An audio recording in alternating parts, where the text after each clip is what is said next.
ఇక్కడ మనం గత దినాల్లో చూసుకున్నట్టుగా 2వ సమూయేలు గ్రంథంలో 2వ సమూయేలు గ్రంథం 6వ అధ్యాయం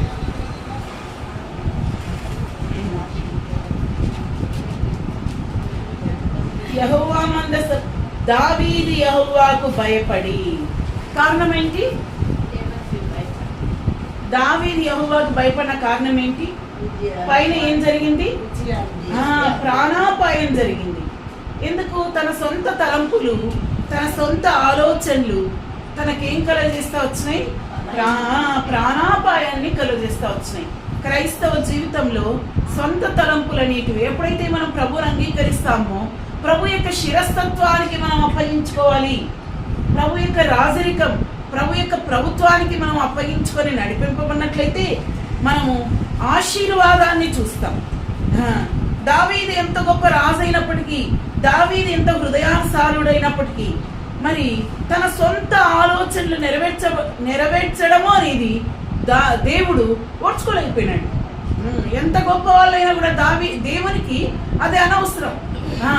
దేవునికి అందరూ కూడా సమానమే. అయితే దేవుని దృష్టిలో అందరం సమానమే. అయితే దేవుని చిత్తం చొప్పున చేయువాడే నిరంతరము నిలుచును అని వ్రాయబడింది. కాబట్టి దేవుని చిత్తాన్ని తెలుసుకొని దాన్ని గ్రహించే వాళ్ళంగా ఉండాలి. దేవుని చిత్తం తెలుసు, లేవీలే మొయ్యాలని తెలుసు, లేవీలే చేయాలని తెలుసు. అయితే ఈయన కొత్త తలంపులు అక్కడ ఉపయోగించినాడు. మనం దేవుని పనిలో కొత్త తలంపులను ఉపయోగించేదానికి లేదు, సొంత తలంపులను అసలే ఉపయోగించేదానికి లేదు. దాని ద్వారా మనం నష్టాన్ని చవి చూసే వారంగా ఉంటాం. కాబట్టి మన కుటుంబ జీవితంలో కూడా ఎంతో జాగ్రత్త పడవలసిన వారమై ఉంటున్నాం. అదేదైనా సరే, ప్రభు నీ చిత్తం చేయడానికి నేను ఇష్టపడుతున్నాను అన్నప్పుడు ప్రభు తన చిత్తాన్ని తెలిపి తన చిత్తాన్ని చేసేవాడుగా ఉంటాడు. తద్వారా మనం ఆశీర్వాదాన్ని చూస్తాం. ఇక్కడ ఏం చేస్తున్నాడు? భయపడి యెహోవా మందసం దావీదుపురంలోని తన యుద్ధకు తెప్పింపనలక గిత్తీయుడగు ఒబేదెదోము ఇంటి వరకు తీసుకొని అచ్చట ఉంచెను. 11వ వచనం, యెహోవా మందసము 3 నెలలు గిత్తీయుడగు ఒబేదెదోము ఇంటిలో ఉండగా యెహోవా ఒబేదెదోమును అతని ఇంటి వారిని అందరినీ ఆశీర్వదించెను. 3 నెలలు ఒబేదెదోము ఇంటిలో దేవుని మందసాన్ని ఉంచినప్పుడు ఏం చూస్తున్నారు? ఆశీర్వాదాన్ని చూస్తున్నారు. ఆశీర్వాదం ఎక్కడెక్కడ ఉంటా వచ్చింది? ఒబేదెదోమును అతని ఇంటి వారందరినీ. 12వ వచనంలో ఒబేదెదోము ఇంటి వారిని అతని కలిగిన దాని అంతటినీ ఆశీర్వదించుచున్నాడన్న సంగతి దావీదునకు వినబడగా. ఈ పొరపాట్లు తెలుసుకున్నవాడై మనం తర్వాత చూస్తాం. పొరపాటు జరిగిన తర్వాత తను దేవుని చిత్తాన్ని తెలుసుకొని దేవుని చిత్తానుసారంగా తిరిగి మందసాన్ని తీసుకెళ్లడం, తద్వారా ఆశీర్వదింపబడ్డం మనము చూస్తాం. కాబట్టి ఈ మందసం ఏంటి అని మనం చూస్తా వచ్చినాం. మందసం తెరిచి చూడడానికి కూడా దేవుడు ఒప్పుకోలేదు. అది కూడా మనము అక్కడ చూస్తాం. ఇక్కడ సమూయేలు గ్రంథంలో 1వ సమూయేల్లో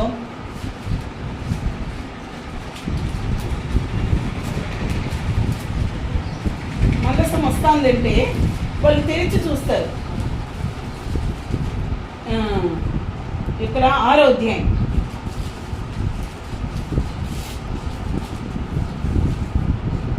8వ వచనం, యెహోవా మందసం ఆ బండి మీద ఎత్తి అపరాధార్థం గారికి మీరు అర్పింపవలసిన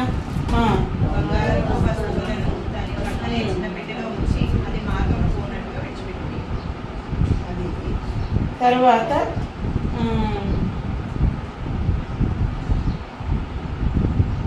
ఇక్కడ తెరిచి చూచినప్పుడు 19వ వచనం, బెత్షెమెషు వారి యెహోవా మందసమును తెరిచి చూడగా దేవుడు వారిని హతము చేసి ఆ జనులలో 70,070 మందిని మొత్తెను.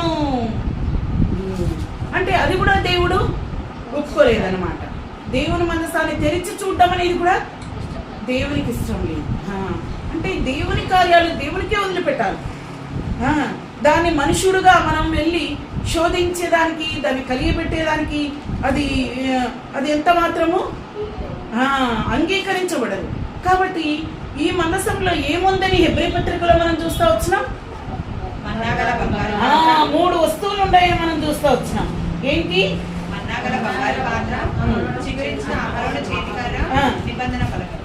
ఆ మందసములో మన్నాగల బంగారు పాత్ర. నంబర్ 1 చిగిరించిన అహరోను చేతికర్ర. మూడవదిగా నిబంధన పలకలు ఉండెను. నిబంధన పలకలు ఉండెను. కాబట్టి దేవుడు తన నిబంధన పలకలు, మరి 10 ఆజ్ఞలు కలిగిన ధర్మశాస్త్రంలో మోషే రాయించిన 10 ఆజ్ఞలు కలిగిన పలకలు, తర్వాత దేవుని నిబంధన, ప్రజలతో దేవుడు చేసిన నిబంధన, అది మరి ఆ మందసములో ఉండడం మనం చూస్తాం. ఆ మందసములో నిబంధన పలకలు ఉన్నాయి. ఆ మందసం ఓబేదేదోము ఇంట్లో ఉంది. ఓబేదేదోము ఇంట్లో మందసం ఉండటం ద్వారా ఆశీర్వాదాన్ని మనం చూస్తాం. మన కుటుంబాల్లో కూడా, మన కుటుంబ జీవితాల్లో కూడా మనము ఏం కలిగి ఉండాలి అనేది మనము చూస్తాం. చూడండి, మొదటి సమూయేలు గ్రంథం 2వ సమూయేలు 23వ అధ్యాయం. 2వ సమూయేలు 23వ అధ్యాయం 5వ వచనం. నా సంతతి వారు దేవుని దృష్టికి అనుకూలే కదా, ఆయన నాతో నిత్య నిబంధన చేసి ఉన్నాడు. ఆయన నాతో నిత్య నిబంధన చేసిన నా సంతతి వారు దేవుని దృష్టికి అనుకూలే కదా. ఆయన నాతో నిత్య నిబంధన చేసి ఉన్నాడు. నిబంధన అంటే ఒప్పందం. ఒప్పందం, ఒడంబడిక, ఒప్పందం. ఆయన నా సంతతి వారు దేవుని దృష్టికి అనుకూలే కదా. ఆయన నాతో నిత్య నిబంధన చేసి ఉన్నాడు. ఆయన నిబంధన సర్వసంపూర్ణమైన నిబంధన, అది స్థిరమాయను, దేవునికి పూర్ణానుకూలము, అది నాకు అనుగ్రహింపబడిన రక్షణార్థమైనది. కాబట్టి మనము దేవునితో నిత్య నిబంధన, దేవుడు మనతో నిత్య నిబంధన ఏం చేస్తున్నాడు చూడండి. హోషేయ గ్రంథంలో ఒక మాట మనం చూస్తాం. హోషేయ గ్రంథం 2వ అధ్యాయం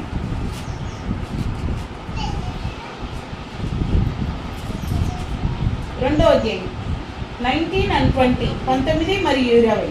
నీవు నిత్యము నాకు ఉండునట్లుగా నేను నీతిని బట్టి తీర్పు తీర్చుట వలనను దయాదాక్షిణ్యమును చూపుట వలనను నిన్ను ప్రదానం చేసుకొందును. నీవు యెహోవాను ఎరుగునట్లు నేను నమ్మకమును బట్టి నిన్ను ప్రదానం చేసుకొందును. నీవు నిత్యము నాకుండునట్లుగా నేను నిన్ను ప్రదానం చేసుకుందును. దేవుడు మనల్ని ప్రదానం చేసుకున్నాడు. మనము దేవునికి ప్రదానం చేయమన్న వారం. అనేక విషయాలు మనం ఆరాధన వాక్యంలో వింటూ ఉంటాం. మరి గత వారంలో కూడా మనం విన్నాం. ఏంటి, మనము ఆయన మనకు ఏమిచ్చినాడు? సంచకారవుగా ఇచ్చి ఉన్నాడు కదా. ఇంకా దత్తపుత్రులము అని వ్రాయబడింది. ఎన్ని మాటలు ఈ విధంగా మనం దేవుని వాక్యంలో చూస్తాం. ఆయన మనల్ని ఏం చేస్తున్నాడు? మనం ప్రదానం చేయబడిన వారం. ఎట్లా ప్రదానం చేయబడిన వారం? నిత్యము నాకుండునట్లుగా. ఈ లోకంలో ప్రభు మనకు ఒడంబడిక చేస్తున్నాడు. ఏంటంటే మనం ఆయన వారము, మనమేసుని వారలము, తన వారిగానే యుద్ధము. మనమేసుని వారలము, తన వారిగానే యుద్ధము.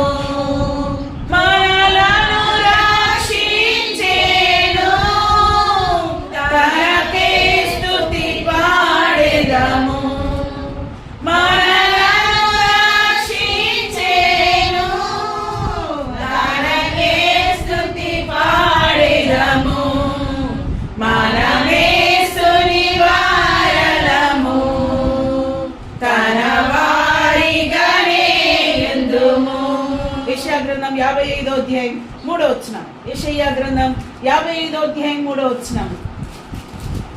ఐజయా 55:3. చెవియొగ్గి నా యొద్దకు రండి, చెవియొగ్గి నా యొద్దకు రండి.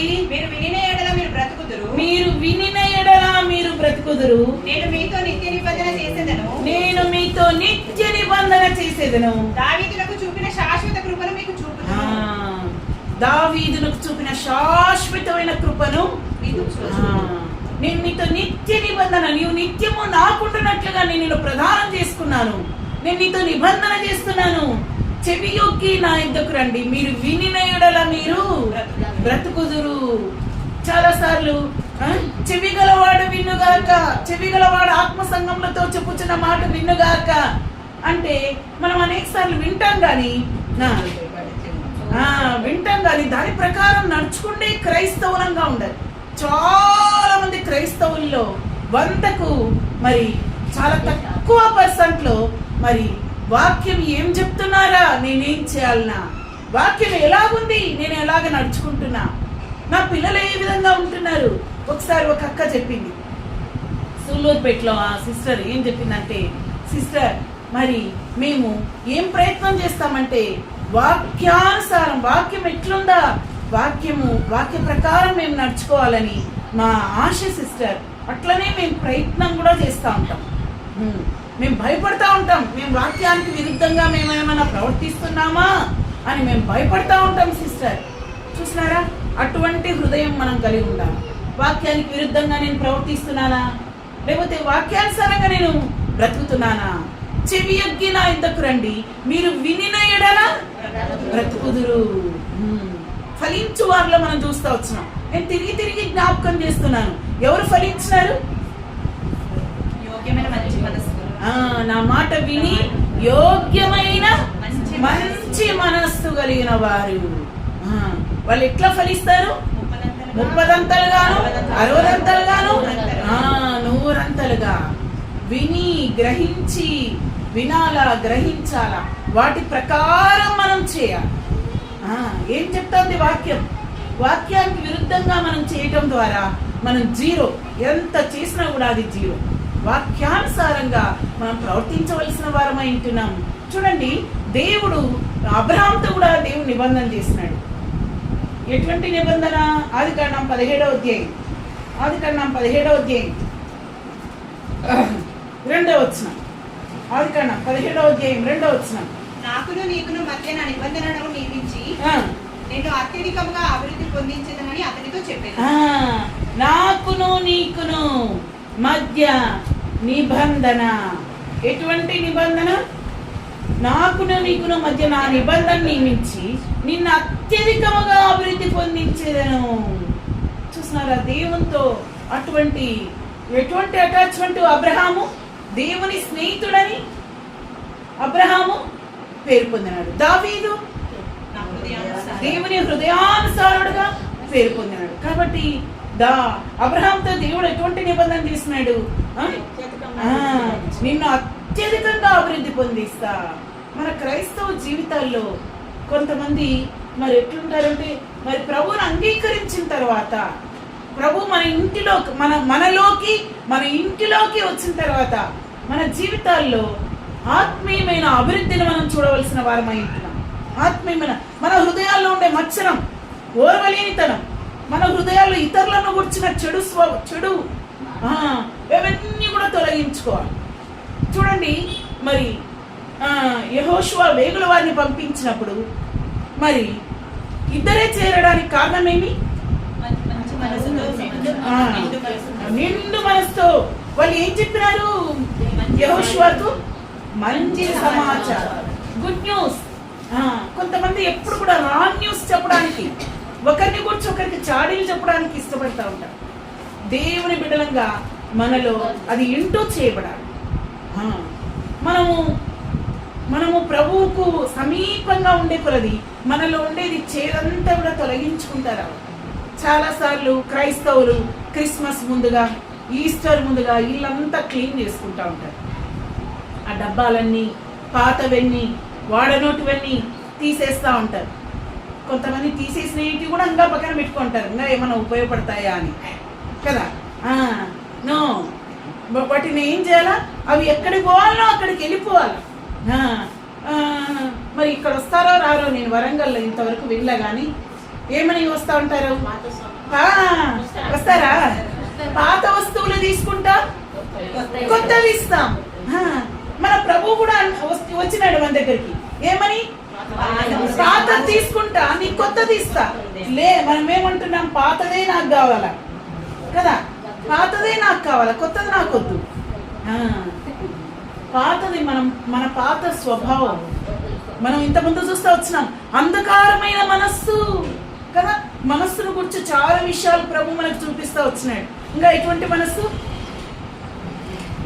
పోయింది కదా. విననొల్లని మనస్సు, అంధకారమైన మనస్సు, మన హృదయం ఎటువంటి మనస్సు, ఆ మనస్సును, మా హృదయాన్ని మనం పాతది అంతా కూడా ప్రభుకి ఇస్తే ప్రభు అన్ని కొత్తవి చేస్తాడు. పాత చీరలు, పాత డబ్బాలు, పాత వస్తువులు అన్నీ కూడా ప్రభు ఎట్లా ఇక్కడ వ్యక్తులకు ఇస్తామో మన ప్రభు దగ్గర పోయేసరికి లోపల మరి ఎంత కుళ్ళు ఉందో, ఎంత కోపం ఉందో, ఎంత మచ్చరం ఉందో, ఎటువంటి చాడీల గుణం ఉందో, ఎటువంటి సరిపోని తనం ఉందో, ఇదంతా ప్రభు దగ్గర పెట్టాలి. ప్రభు మనకు కొత్తది ఇస్తాడు.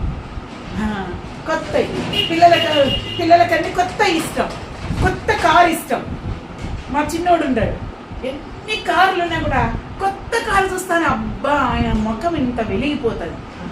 ఎంత పెద్ద పెద్ద కాస్ట్లీ కార్లు ఆడుంటాయి, 10 రూపాయల కారు చూస్తానే ఇంత పెద్ద నవ్వు నవ్వుతాడు కదా. కొత్తది కావాలి, కొత్త సంతోషం. మనకు కూడా కొత్తవి దేవుడు విలువైనవి ఇస్తానంటున్నాడు. ఏదో 5 రూపాయలు 10 రూపాయల కార్లు కాదు, విలువైనవి, అమూల్యమైనవి, పరసమ్మనమైనవి. మన మనస్సు ఎక్కడ ఉంచుకోవాలా? పైనున్న వాటి మీదనే గాని ఏ సంబంధమైన వాటి మీద మనస్సు ఉంచుకున్నాడు. చాలా మంది ముసలోళ్ళు, 2 ముసలోళ్ళు కూర్చున్నారంటే మొత్తం వచ్చేస్తుంది, అక్కడ సంఘం అంతా వచ్చేస్తుంది. అన్ని విషయాలన్నీ మాట తోడేస్తూ ఉంటారు.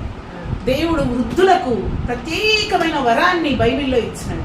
ఆ వరాన్ని అందరూ కూడా ఉపయోగించుకోవాలని నా కోరిక. ఏం వరం ఇచ్చినాడు? వృద్ధులు కలలు కందరు, యవనస్తులు దర్శనములు చూతురు, పనివారి మీద పరికెత్తల మీద ఆత్మను మరించేదను. హన్న ఎంత స్థాయికి వచ్చింది?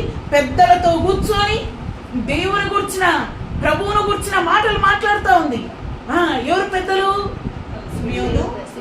సుమయోను పెద్దలు, వాళ్ళు సంఘ పెద్దలు. అప్పుడు ఆ సుమయోనుతో కూర్చొని మాట్లాడుతూ ఉంది. ఎంత అధికారం! అట్లా మరి అట్లా అధికారం మిగతా వాళ్ళందరూ తీసుకోకూడదు. ఎవరికి ఆ అధికారం ఉందంటే ఆమె ఎంతవరకు నింది? 80 ఏండ్లు నింది. 80 ఏండ్లు ఎట్లా ఉన్నింది? విధవరాలై ఉన్నింది, ఉపవాసంతో నింది, రెయ్యం బగళ్ళు ప్రార్థన విజ్ఞాపనలతో. అందుకని ఆమెకు దేవుడు ఎటువంటి ఆత్మీయమైన అంతస్తునిచ్చినాడంటే ప్రభువును గుర్చి సుమయంతో కూడా కూర్చొని మాట్లాడే అధికారం ఇచ్చాడు. మనం ఏం లేకుండా కూడా మనం ఆ స్థానానికి రావాలనుకుంటాం, అది ససేమీరా తప్పు. ఆమె 84 సంవత్సరాలు విధవరాలుగా ఉండి మరి ప్రార్థన విజ్ఞాపనల చేత దేవుని సన్నిధిలో ఉంటా వచ్చింది. ఇక్కడ ఏమని వ్రాయబడి ఉందంటే, అబ్రహామా నిన్ను అత్యధికంగా అభివృద్ధి పొందించేదను. ఇంత ముసలో నిన్ను ఆ విషయంలో ఇంకేం చేస్తాడు? నీవు అనేక జనములకు తండ్రి వదువు. ఇక మీదట నీ పేరు అబ్రాహాము అనబడదు, అబ్రహాము అనబడును. జనములకు తండ్రి, అత్యధికంగా సంతానాభివృద్ధి కలిగిస్తే 6వ వచనం, రాజులు నీలో నుండి వచ్చేదరు. ప్రభువుకు వయస్సు, ఆస్తి, ఇల్లుందా లేదా, ఎంత చదువుకునింది, ఇవన్నీ కాదు. నువ్వు దేవునికి ఎంత అటాచ్మెంట్గా ఉన్నావు, నువ్వు ఏ స్థితిలో, ఏ పరిస్థితిలో, ఏ వయస్సులో, ఏ స్థితిలో ఉన్నా కూడా దేవుడికి ఉండే సంబంధాన్ని బట్టి ప్రభు మనల్ని జ్ఞాపకం చేసుకునేవాడు.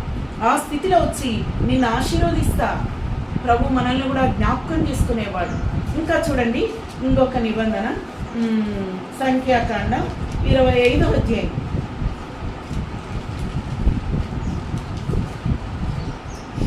12వ వచనం.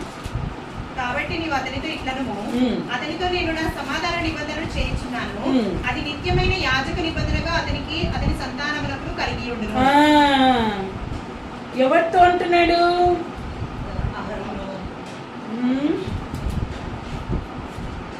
ఫినెహాసు. నీవు అతనితో ఇట్లనము, అతనితో నేను నా సమాధాన నిబంధన చేయించున్నాను, అది నిత్యమైన యాజక నిబంధనగా అతనికి అతని సంతానములకు కలిగి ఉండును. 13వ వచనం అందరూ చదవండి. అది నిత్యమైన యాజక నిబంధనగా అతనికి అతని సంతానములకు కలిగి ఉండును. ఏలైనగా అతడు తన దేవుని విషయమందు ఆసక్తి గలవాడై ఇశ్రాయేలు నిమిత్తం ప్రాయశ్చిత్తం చేసెను. ఈ మాట కంటే 11వ వచనం, ఈ మాట మరి ఎంతో పవర్ఫుల్ మాట. 11వ వచనం చదవండి. వారి మధ్యను నేను ఓర్వలేని దాన్ని తాను ఓర్వలేకపోవటం వలన ఇశ్రాయేలు కోపం మళ్లించెను గనుక నేను ఓర్వలేక ఇశ్రాయేలును నశింపచేయలేదు.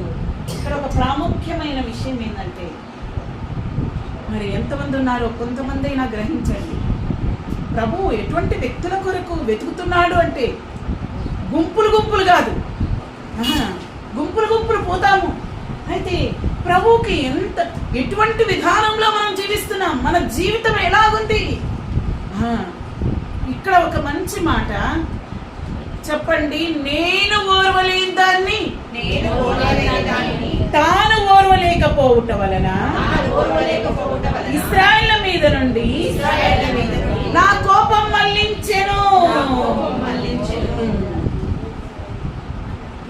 ఎంత మాత్రం అర్థమైందో నేను చదివిన మాట. ప్రభు ఏదైతే ఓర్వలేకపోయినాడో, రండి లోపలికి రండి, త్వరగా లోపలికి రండి. వాక్యం లేట్ అయిపోయింది, చూడ ఎంత లేట్ అయిపోయింది.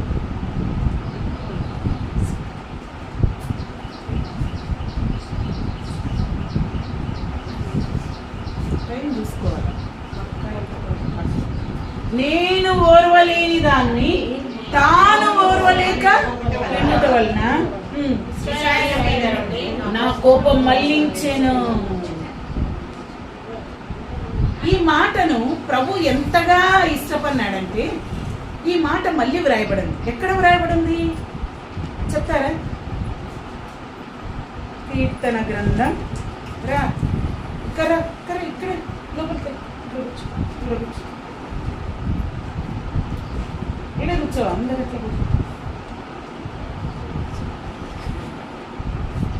ఎక్కడుంది?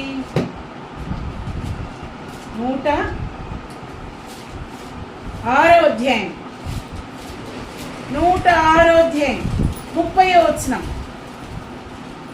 ఫీనెహాసు లేచి పరిహారం చేయగా ఆ తెగులు ఆగిపోయింది. ఫీనెహాసు లేచి పరిహారం చేయగా ఆ తెగులు ఆగిపోయేను. 1 కింద వ్రాయబడింది శిక్ష జరిగింపగా, అనగా ప్రభు కోపాన్ని ఫీనెహాసు ఏం చేసినాడు? చల్లార్చినాడు లేదా అడ్డుపన్నాడు. చూస్తున్నారా?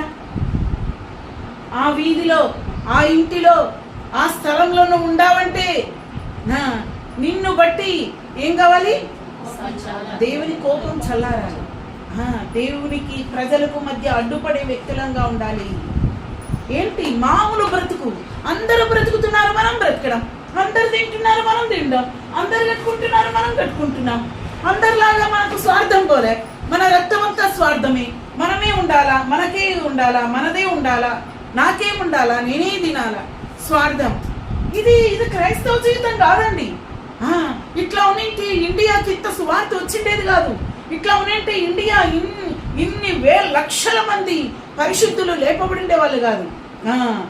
ఎంతమంది మిషనరీస్ మరి దేవుని రండి సరే ఎంతమంది మిషనరీస్ ఇండియాకు వచ్చేసినారు. వాళ్ళు ఎంత నిస్వార్థంగా పనిచేస్తున్నారు. వాళ్ళ యొక్క స్వాస్థ్యాన్ని అంతా వదిలిపెట్టేస్తున్నారు. అందుకే ఇంతగా మనము ఈరోజు మరి ఇప్పుడు చూడండి, భారతదేశంలో ఎన్ని పెద్ద హాస్పిటల్ ఉందంటే దేవుని బిడ్డలే కారణం. ఎన్ని పెద్ద పెద్ద స్కూల్స్, ఎన్ని కాలేజెస్, దేవుని బిడ్డలు మిషనరీస్ వాళ్ళు వచ్చి ప్రాణ త్యాగం చేస్తున్నారు. వాళ్ళ సమాధులు కూడా ఇక్కడే ఉన్నాయి. ఇంకేమంటాం, ఈడ చచ్చిపోతే ఇంకా దగ్గర ఊరు 25 కిలోమీటర్లు అంటే నా శవం ఆడిపోవాల్సిందే అంటాం. అయితే వాళ్ళ సమాధులు కూడా ఇక్కడే, వాళ్ళ పిల్లలు ఇక్కడే నిస్వార్థంగా జీవించినారు. కాబట్టి ఎన్ని సంఘాలు, ఎంతమంది దేవుని ప్రజలు, ఎన్ని బైబిళ్ళు. నాకు బైబిల్ ఉంది, నా పిల్లలకు బైబిల్ ఉంది, నా పిల్లలకు బైబిల్ ఉంది, కడుపులో ఉండే వాళ్ళకు కూడా బైబిల్ ఉంది. ఎంత ఆధిక్యత! విలియం కేరీ ఆయన చేసిన సమర్పణ. ఈ విధంగా మనం ఇంత చూస్తున్నాం. అయినా కూడా మన రక్తంలో ఉండే స్వార్థము నోటితో చెప్పండి, అది మంచిది తగ్గలే. మనము ప్రభువుకు ప్రజలకు మధ్యలో ఉండే వారధులంగా ఉండాలి. మనం అంబాసిడర్స్ గా ఉండాలి. మనము రాయబారులంగా ఉండాలి. ఫీనెహాసు లేచి పరిహారం చేయగా అది దేవునికి ఎంత ఇష్టమైందంటే ఆ మాట చెప్తున్నాడు. ఏం మాట చెప్పినాడు?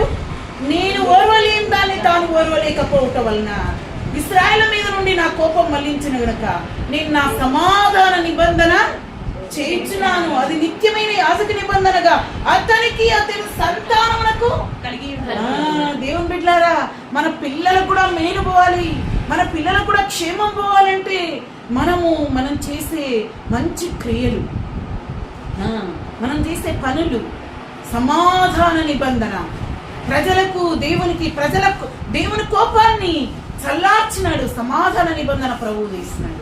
అది నాకు ఆయన సంతానానికి నిరంతరం ఉంటుందని దేవుడే సాక్షాత్తు చెప్పినాడు. ఎందుకంటే తెలుసా, మళ్ళీ ఇంటి మీరు చదువుకోండి, 25వ అధ్యాయం సంఖ్యాకాండం. గొప్ప పాపాన్ని అక్కడ ఇంకొక మంట మండుతా ఉంది, దేవుని కోపము రగిలింది. వెంటనే అడ్డుపన్నాడు, ప్రభా వద్దు, నీ కోపం చల్లార్చు. ఎవరు పేరు చెప్పండి, అందరు చెప్పండి. ఫీనెహాసు. తత్ఫలితం ఏమొచ్చింది? ఆయనతో, ఆయన సంతానంతో ప్రభు ఏం చేసినాడు? సమాధాన నిబంధన.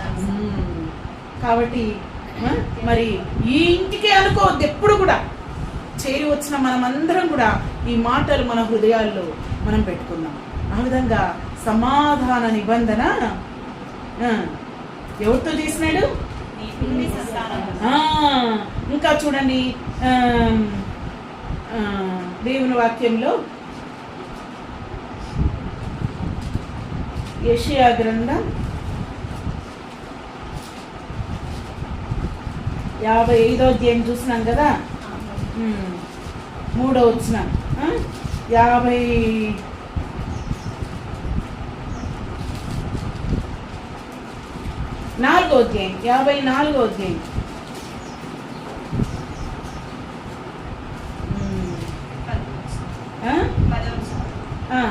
పర్వతంలో తొలగిపోయినను, తత్తరిల్లినను, నా కృప నిన్ను విడిచిపోదు, సమాధాన విషయమైన నా నిబంధన తొలగిపోదు. పర్వతములు తొలగిపోయిన, మెట్టలు తత్తరిల్లిన, పరిస్థితులు మారిన, చెప్పండి, పర్వతములు తొలగిపోయినను, మెట్టలు తత్తరిల్లినను, నా కృప నిన్ను విడిచిపోదు, సమాధాన విషయమైన నా నిబంధన తొలగిపోదు. 31వ అధ్యాయం ఇర్మియా గ్రంథం 31వ అధ్యాయం. దేవుని నిబంధన ఎప్పుడు సమాధాన నిబంధన ఉంటది. ప్రభా నీ కోపాన్ని చల్లార్చు అని మనం పోరాడే వాళ్ళంగా ఉండాలి. ఒకవేళ మన బంధువులు రక్షింపబడని మన బంధువుల కొరకు, రక్షింపబడిన మన రక్త సంబంధికుల కొరకు, మన ఇరుపరు వారి కొరకు, మన వీధి వారి కొరకు, మన ఊరి వారి కొరకు, అటువంటి మరి మన భారం మనము కలిగి ఉండాలి. ఇర్మియా గ్రంథం 31వ అధ్యాయం 31వ వచనం. ఇర్మియా 30:31.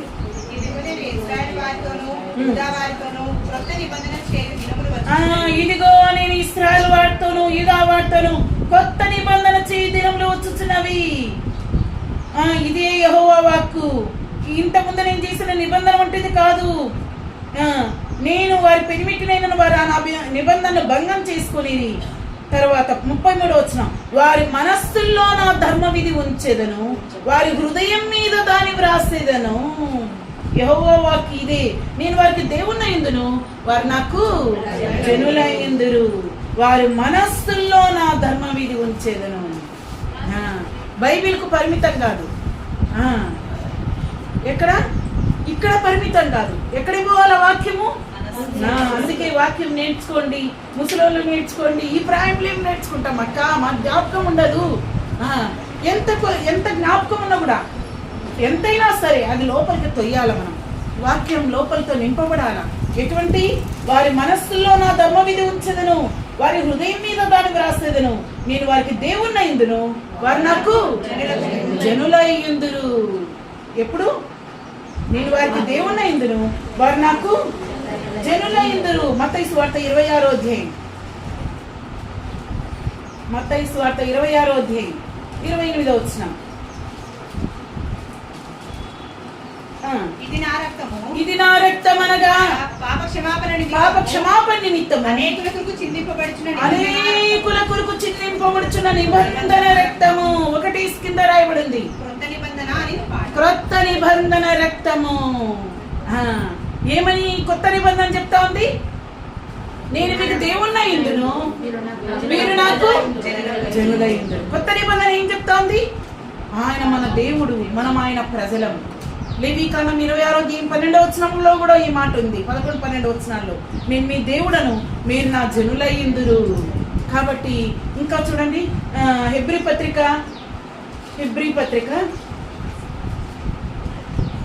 8వ అధ్యాయం 10వ వచనం. 9 నుంచి చదువుతారమ్మా, చదువుమా. అది నేను ఐగుప్తు దేశంలో నుండి మీరు పితరులను వెలుపలికి రప్పించుటకై వారిని చేయి పట్టుకొనిన దినమున వారితో నేను చేసిన నిబంధన వంటిది కాదు. ఏమనగా వారు నా నిబంధనలో నిలవలేదు, కనుక నేను వారిని అలక్ష్యం చేసేది ప్రభు చెప్తున్నాడు. ఆ దినములైన తరువాత ఇశ్రాయేలు ఇంటి వారితో నేను చేయబోవు నిబంధన ఏదనగా, వారి మనస్సులో నా ధర్మ విధులను ఉంచెదను, వారి హృదయముల మీద వాటిని వ్రాయుదును. వారి మనస్సులో నా ధర్మ విధులు ఉంచెదను, వారి హృదయముల మీద వాటిని వ్రాయుదును. నేను వారికి దేవుడనై ఉందును, వారు నాకు ప్రజలయ్యును. ప్రతిసారి ప్రభు నేను వారి దేవుడను ఇంతగా చెప్పడానికి కారణం ఏంటి? ముద్రేసుకుంటా ఉన్నాడు, నువ్వు మర్చిపోవద్దు నేను నీ దేవుణ్ణని, మీరు నా ప్రజలే. మనం ఎవరైనా ఉంటే మనం పరిచయం, మా సొంత అక్క, మా అన్నే, మా వాడి, మా కజిన్, ఎట్లా చెప్పుకుంటాం మనం? మా వాళ్ళు వీళ్ళంతా మా వాళ్ళు. ప్రభు చెప్పుకుంటా ఉన్నాడు ఏమని? నేను వారి దేవుడను, వారు నా ప్రజలే. అట్లా బ్రతకాల మనం ప్రభు పిల్లలంగా ఈ లోకంలో బ్రతకాల. మన పైన ముద్ర ఉంది. ఏమని? యోహాను సువార్త 1:12 వచనం,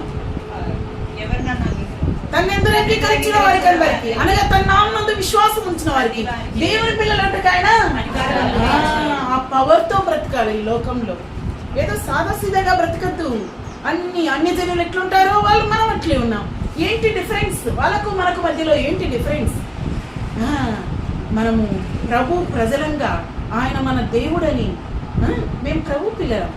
ఎంత ధైర్యంగా అంటాడు. ఎవరు? మొర్దెకై ఏమంటాడు?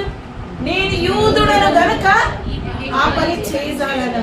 అందరూ నమస్తే నమస్తే నమస్తే సాగిల పడతాడు, నమస్తే నమస్తే. నేను ఒక్కడిని నిలుకొండాడు. ఏందంటే ఏమి అంటే, నేను యూదుడను, నేను అన్నిటికీ సాగిల పడలేను, ప్రతిదానికి నేను ఎస్ చెప్పలేను, నేను రాజీ పడలేను, నేను ప్రత్యేకమైన దానను, నేను ప్రత్యేకమైన వాడును. మనం పోయిన వారం కూడా చూసుకున్నాం. మీరు వారి మధ్య నుండి బయలువెడలి ప్రత్యేకముగా ఉండుడి. చదవండి ఇంకొకసారి కొరింథీ పత్రిక.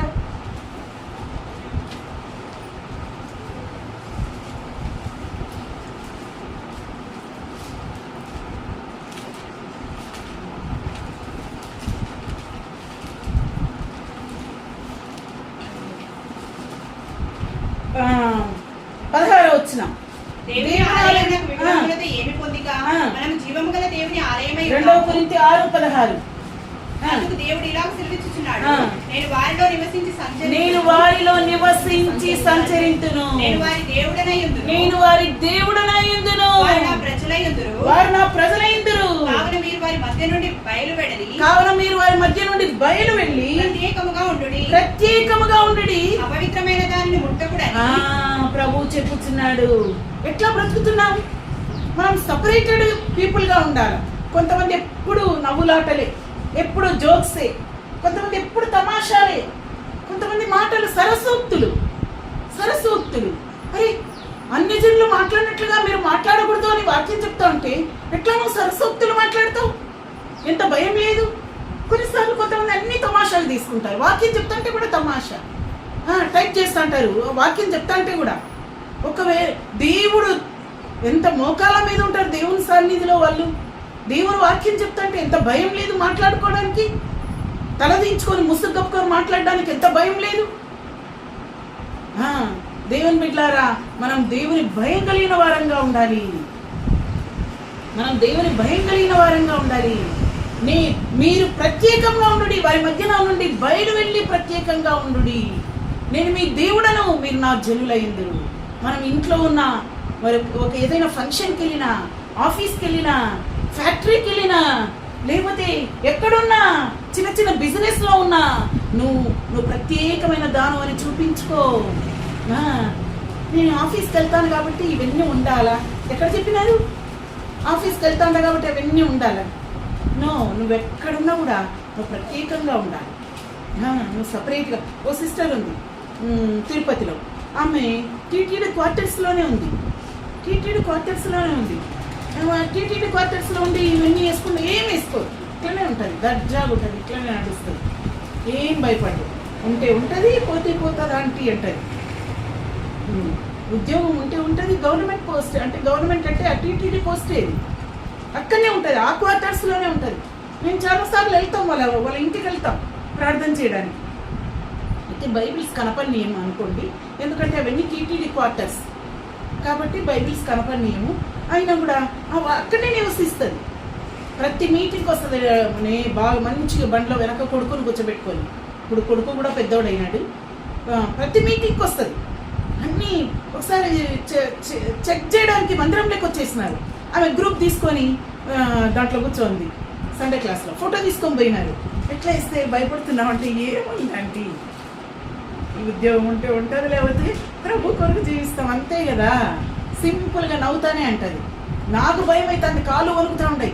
వచ్చి కొంతమంది ముగ్గురు ఉండరు సిస్టర్స్ అక్కడ టీటీడీలో పనిచేస్తామని, మన ఫోటోలు తీసుకొని పోతా అంటే ఉద్యోగం ఊడిపోతుందేమో, పేపర్లు వేస్తారు, దాన్ని వాట్సాప్లో పంపిస్తూ ఉంటారు. అట్లా వస్తా అప్పుడప్పుడు చెకప్కి వస్తూ ఉంటారు మందిరంలోకి. అయితే వాళ్ళు ఏమాత్రమూ ఆ సిస్టర్ భయపడదు. కారణం ఏంటంటే నేను ప్రభు బిడ్డను, నేను వారి దేవుడన ఇందును, వారు నా ప్రజలే ఇందును, మీరు వారి మధ్య నుండి బయలు వెళ్ళి ప్రత్యేకంగా ఉండు, నేను మిమ్మల్ని చేర్చుకుందును, మీ తండ్రి అయిన ఇందును, మీరు నా కుమారులు కుమార్తెలు. ఇంతగా దేవుడు చెప్తా అంటే మనకి ఎక్కడ సపరేటెడ్ లైఫ్ ఉంది? అన్ని తమాషా మాటలే. నోరు తెరిస్తే తమాషా మాటలే, నోరు తెరిస్తే జోకులే, నోరు తెరిస్తే చాడీలే.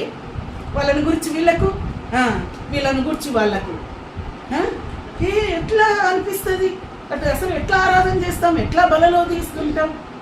మనం సపరేటెడ్ లైఫ్ కలిగి ఉండాలి అని మనం ప్రభు మనకు ఈ సందర్భంగా తెలియజేస్తూ ఉన్నాడు. దేవుని బిడ్డలంగా ప్రత్యేకంగా ఉండాలి. ఇంకా మనం ఏం చదువుకున్నామా?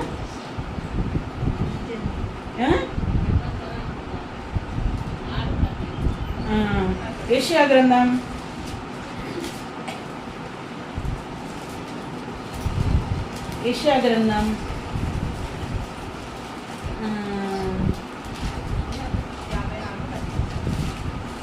59:20 వచ్చినాం. అందరం చదువుదాం ఈ మాట.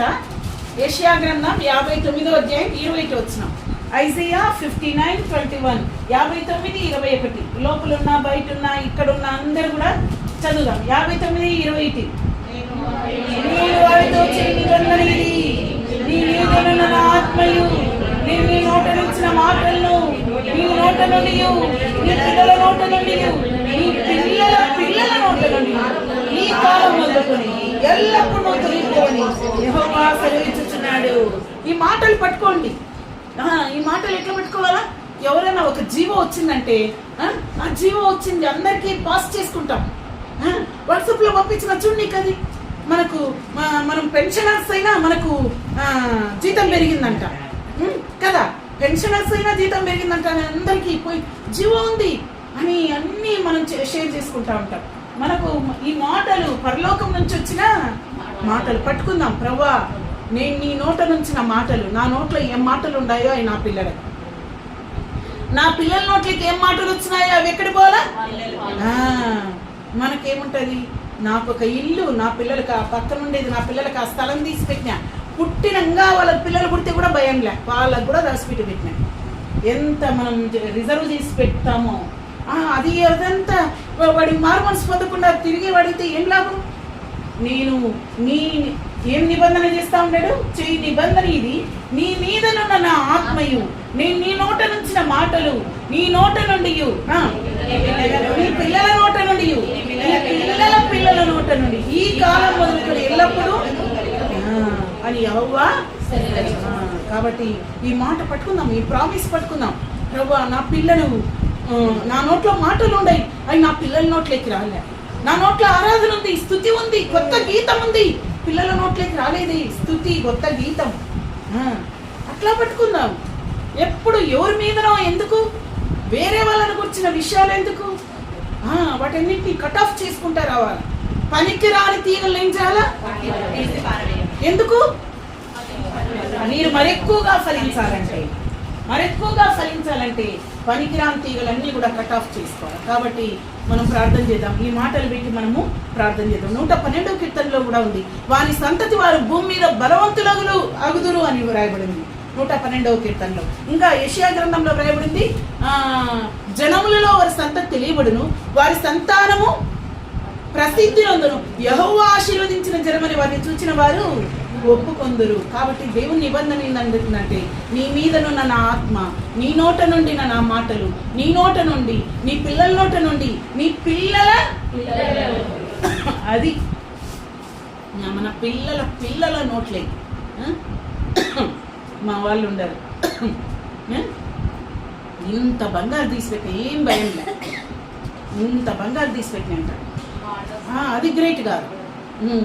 మనము దేవుని వాక్యం తీసిపెట్టాలి, దేవుని వాక్యంతో పెంపాలి చేయాలి. ఆ విధంగా ఉన్నట్టుకు దేవుడు మనకందరికీ సహాయం చేయనుగా. స్టెల్లక్క అన్న పేరు ప్రకాష్ అన్న, వీరి కొరకై మనము ప్రార్థన చేద్దాం. వారి ఆరోగ్యము, వారి క్షేమము, మళ్ళీ ప్రార్థన మనం చెప్తాం. దాంతోపాటు సంఘక్షేమం కొరకై ప్రార్థన చేద్దాం. సంఘక్షేమం కొరకై, హెబ్రోన్ క్షేమం కొరకై, గుర్తుపెట్టుకోండి. హెబ్రోన్ మాట్లాడదు, ఎక్కడో మాట్లాడు. హెబ్రోన్ కొరకై మనం ప్రార్థన చేద్దాం. మరి ప్రతిరోజు ఏదో ఒక విధంగా సువార్త చేయబడతా ఉంది. ఎన్ని రకాలుగా చెరసాల్లో, ఖైదీల మధ్యలో, వేశ్యలకు సువార్త, హిజ్రాలకు సువార్త, ఎంతమందికి సువార్త ప్రకటించబడతా ఉంది. ప్రభా మరి సువార్థికులను కాపాడు, బలపరిచి. నిన్న చెప్పినారు, సువార్థికులు వచ్చి ఎన్నిసార్లు చంపాలని చూస్తున్నారు, దేవుడు మమ్మల్ని కాపాడినాడు. కాబట్టి సువార్థికుల భద్రత కొరకై ప్రార్థన చేద్దాం. ఛత్తీస్గఢ్లో వచ్చిన ఆ యొక్క మరి వార్తను దేవుడు దాన్ని తొలగించినట్లుగా మనము ప్రార్థన చేద్దాం. ఆడపిల్లల భద్రత కొరకై కూడా మనము ఒక్కొక్క అంశమే నేను చేయాలా, అందరు నేను గట్టిగా చేస్తా కాబట్టి అన్ని అంశాలు నేనే చేయాలనేది స్వార్థం. తర్వాత ఇంకోటి గుర్తుపెట్టుకో, పాట పాడే వాళ్ళు ప్రార్థన చేయదు. ఆరాధనలో కూడా అది ఇంకొకరి సమయం మనం దొంగిలించినట్టయితే, నువ్వు పాట పాడే సమయంలో అది ఇంకొకరు ఆరాధన చేస్తారు కదా. నేను సండే స్కూల్ టీచర్స్కి చెప్పిన, 2 వారాలు సండే స్కూల్ తీసుకునేటప్పుడు ఒక వారమే చేయండి, ఒక వారం పైకి వచ్చి చేయండి. పిల్లలు అక్కడ చేస్తారు ఆరాధన, మేము అక్కడ చేస్తాం, అందరం లైన్లో కూర్చొని మనం ఆరాధన అంటే టైం సేవింగ్. ఇంకొకరికి మనం సమయం ఇచ్చిన వారం అవుతాం. అది ఆత్మీయమైన వృద్ధి. పాట పాడాలా, నేనే ఆరాధన చేయాలా, నేనే పాట పాడాలా, తప్పు. కాబట్టి మనం ప్రార్థన చేద్దాం. ఒక్కొక్క అంశం తీసుకుందాం. మరి జోషమ చెన్నైలో కూడా ఐక్యత కొరకై, హెబ్రోనులో దేవుని సేవకులు, పెద్దలైన దైవ సేవకులు అందరూ విధేయతతో ఐక్యత, దీన మనస్సు కలిగి ఐక్యత కలిగి జీవించినట్లుగా మనము ప్రార్థన చేద్దాం. ఆ విధంగా 10th క్లాస్ పిల్లలు, inter first year, inter second year వారికి కొరకు మనం అనారోగ్యంగా ఉన్న వారి కొరకు ఆ విధంగా మనము ప్రార్థన చేస్తూ వచ్చిస్తాము. చెప్పబడిన రీతిగా బేతనియాలో నిర్మాణ కన్స్ట్రక్షన్ కొరకై మరి దయచేసి మరి మీరందరి ప్రార్థనల్లో గుర్తు చేసుకుని నేను చెప్తా వచ్చినారు. ఒక వాగ్దానము, మొదటి దినవృత్తాంతములు 17వ అధ్యాయం 12-13, ఈ 17వ అధ్యాయం 12-13 ఈ మాటలు పెట్టి మనం ప్రార్థన చేద్దాం. మరి ప్రభు చక్కటి నడిపింపు, పరలోక నమూనా మరి దేవుని బిడ్డలకు, పెద్దలకు అనుగ్రహించినట్లుగా మనము ప్రార్థన చేద్దాం. ఆ విధంగా ఇంకా అనారోగ్యంగా ఉన్న వారి కొరకు కూడా ప్రార్థన చేద్దాం. మరి విధంగా ఇప్పుడే తెలిసింది, మా సొంత రక్త సంబంధి తనకు క్యాన్సర్ బయటపడినట్లుగా, మరి తన కొరకు కూడా మరి ప్రార్థన చేయండి. ఆ విధంగా మీ ప్రార్థనలో గుర్తు చేసుకోండి. బాబు సురేంద్ర, ఆ బాబు కొరకు కూడా మరి సురేంద్ర యవనస్తుడు బ్లడ్ క్యాన్సర్తో పోరాడుతున్నాడు సిఎంసిలో. మరి వారి కొరకు కూడా ఒక్కొక్క అంశం ప్రార్థన చేస్తా రండి. ముందు స్టెల్లక్క, ప్రకాష్ అన్న వారి కొరకు చేయాలి, ఒక అంశం కొరకు చేయాలి. కొంతమంది బట్టలు రక్షణ లేక చాలా వేదన పడుతూ ఉంటారు, అటువంటి వారి కొరకు కూడా మనము ప్రార్థన చేద్దాం. తర్వాత కొంతమంది ప్రార్థన చేసి ముందు వచ్చి ప్రార్థన చేసిన వాళ్ళు చెయ్యి దాగండి, చెయ్యని వాళ్లకు స్థలం ఇస్తాం. ఆ విధంగా తర్వాత స్టెల్లక్క తన సాక్ష్యం పంచుకోవాలని ఆశపడుతోంది. సాక్ష్యం పంచుకుంటారు. ప్రార్థనలో ప్రవేశిద్దాం.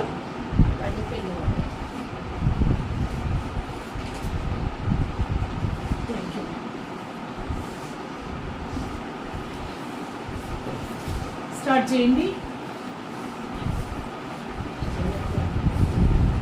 పరిశుద్ధుడమైన మా తండ్రి, మీ ఘనమైన పాదములకు వందనాలు, స్తోత్రాలు చెల్లిస్తున్నాం. దయగల దేవా, ప్రేమగల తండ్రి, ఈ యొక్క స్టెల్లక్క ప్రకాశ్